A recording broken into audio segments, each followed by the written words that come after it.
Hey, it's Wednesday. Happy morning to everybody. Coffee and questions time.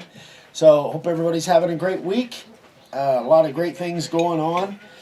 Let's see. Let's get right to the questions. We're going to do two questions and two sign carvers of the day today. And then at the end, Dad's going to do another segment of his thought for the day. You guys will like it. All right. So, question is from John McClements in Ontario, Canada, has a question. It says, I have a question about the thickness of your wood. Just wondering how you decide when to use thicker wood on signs, for example, 2-inch thick or 1-inch thick. I'm a beginner. I've been using 1-inch pine, usually pick it up at Home Depot. I guess the finished size is about 3/4 of an inch thick. Also wondering about cedar decking. It's a little thicker than the cedar fence boards. On the cedar decking, we don't I just don't have availability to that down here. I guess maybe that's a up north thing, but we don't have like decking made out of cedar down here. Almost all the decking is, if you buy 2-inch redwood, you can use it for decking, or if they have the composite stuff. So I just don't have the cedar decking, so I couldn't tell you on that. Okay, so the three main materials, primary materials that I use are first the cedar. And this stuff is runs anywhere from a 1/2 inch. This actually is netting out just slightly over a 1/2 inch. So by the time this is all done, it'll be less than a 1/2 inch probably. So that's what I use if there's small signs like this. Only 1x6 is all I can get this cedar fencing in. So that's my primary. I go to that first. Then if it's going to be 12 inches wide, this is out of a 1x12, 11 1/4 inches wide. This is 3/4 of an inch, actually, yeah, just a hair under 3/4. And then this is the redwood, which is 2-inch 2x6 redwood, 2x4, 2x6 redwood. The way I determine what I use is if it's a smaller sign, unless the customer specifically asks for pine, I will probably make it out of cedar. Now, if it's wider than 1x6, I will probably use the pine. If the customer, I normally will ask, do you like a lighter color on your boards, or do you like a darker color? And I send them pictures of both so they can see. If they like a lighter color, I'll definitely use the pine. If they want a darker color, I have the choice of either using the pine and putting the cedar spray stain on it, like you guys have seen me do, or if it's a bigger sign, if I get a sense that it's a bigger sign, like a ranch sign, something like that, then I will go ahead and take the time, and they like the darker stuff, and I will send them pictures of this too if I think it's appropriate for their sign for what they want. I'll send them pictures of this redwood, with the blonde streaks in it, and see if they like the way that looks. This is obviously more work. Material costs, the redwood actually is probably on par, maybe even a little bit cheaper than the pine, because that select pine is pretty pricey, but there's definitely more labor in this, so I will price it accordingly if it turns out they do want the redwood. So that's really how I kind of go about it. In my mind, I try and picture what their sign is for, where it's going. If it's a commercial sign, if it's going to be hanging, if it's going up against a wall, all that stuff kind of factors in. If it's going to be a big commercial sign, I really like the 2-inch redwood. Now my other option is if they want a big sign but they want the light color, then what I'll use is that panel board, which is basically a pine. It's kind of a vanilla color. It's a pine, and I'll put the backer on it, and that will give me the strength, the size. I did one not too long ago. It was a big ranch sign, and that's what I did. I used the panel board. It was like, I don't know, 36 by 48 or something like that, and I used the panel board and then put that 3/4 inch backer on it because they wanted that really light color. So those are kind of the factors that I go into on what I use in making a sign. A lot of it is predicated on what the customer is looking for and where the sign is going to be and what it's going to be used for. So hope that helps a little bit, guys. All right, next question.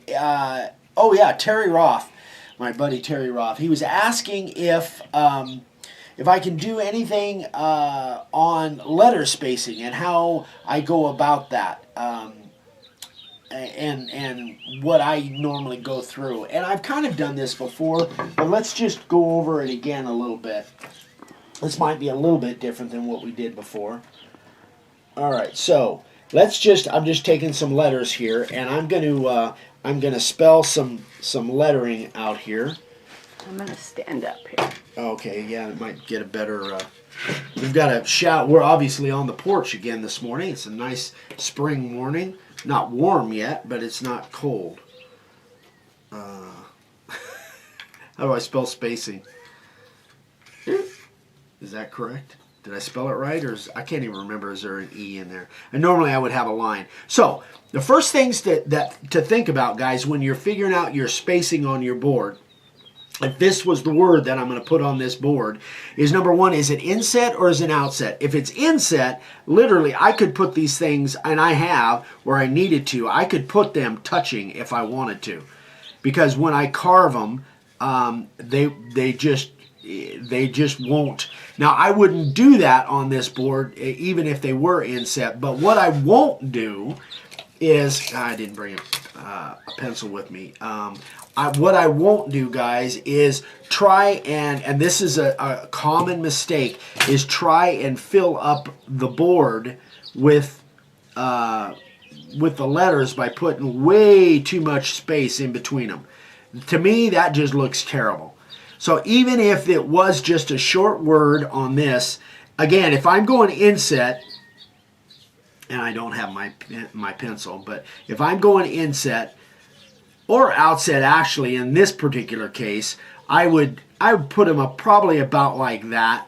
Just, I don't know, what is that, 1/4 of an inch in between. That is what I would never go any more wider than that. That just, that's almost too wide if you talk to my dad. But if those were outset letters, then that certainly would be appropriate, because I'd be doing a cloud around them and I'd need to get in between there. If it was inset, I'd probably crowd them a little bit. So now, if I'm using 1.5 inch letters, those are 1 inch letters, by the way. If I'm using 1.5 inch letters, then the same rule pretty much applies, but I'd be using up a little bit more of the board. So I would, you got to find out what works for you guys. And again, this is just my opinion. This isn't, hard and fast rules, but that would probably be about my spacing. If I was going to do it inset, I would probably do it. Bigger letters, you need a little bit more space in there, but you don't have to have a little bit more. I would probably go a little bit bigger than that if I was doing them outset. Inset, that's where I would put them. If I was doing them outset, I'd probably give it a little bit more space in between. And that would be my outset letters. Although 1.5 inch outset letters on a small board like this gets kind of tricky, because your cloud's going to be almost into your chamfer once you have a chamfer on that top and bottom all the way around. So again, guys, what you don't want to do is this kind of thing. Say, oh, well, I've got a short word and a big board, and so I have to, that it just doesn't, in my opinion, again, it's just my opinion, that just doesn't look right. It just looks like, 7 individual letters. It's not spelling anything. So that's just my take. And again, some of this will depend on if you're using our layout letters. If you're using our layout letters, the Western or the Clarendon like this, then these rules apply. If you're using some other font, it may be completely different. But more often than not, is people that are just starting out put way too much space in between their letters. So that's just my take on spacing. Okay, so let's get on to sign carvers of the day. All right, so we have another first-time sign, Bill Irvine. Still amazes me, guys are making signs like that look like this for their first sign. Just really cool. Very, very cool. Great job, Bill. You got some great signs in your future. That really looks good. Really looks good. And this is Ryan up in Colorado. I think I know what his favorite football team is. Just a guess, especially this year. So he did a great job. This looks like cedar, by the way, and it looks like he put a stain on it. It could be pine, though. Kind of tough with that stain, but the blue and the white really came out well. I don't know what that shape is. Is that the shape of Colorado? I would have thought. I'm geographically challenged. Yeah, I don't know if that's the shape of Colorado. I don't know what that shape is, honestly. Ryan, get back to me on that. I'm curious. Anyway, all right. So good job, you guys. Sign carvers of the day. So, oh yeah, I want to make an announcement. We have decided that we are going to do a 4th video every week.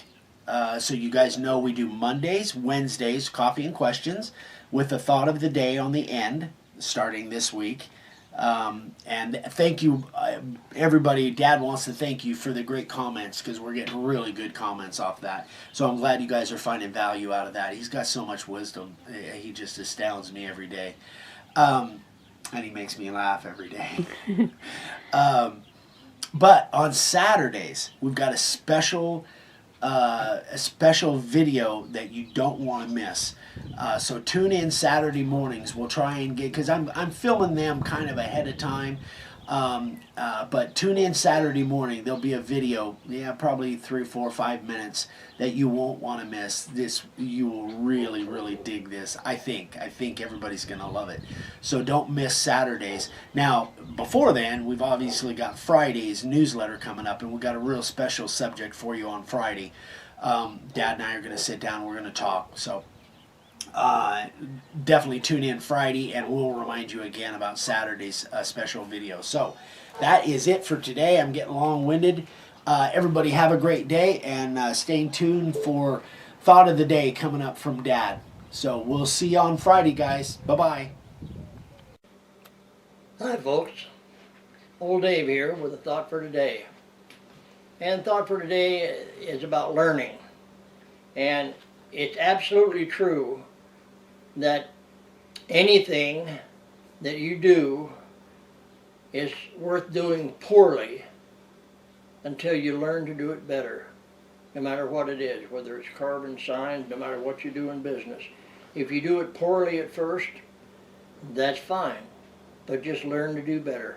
So it's about learning. That's what life is all about. See you next time.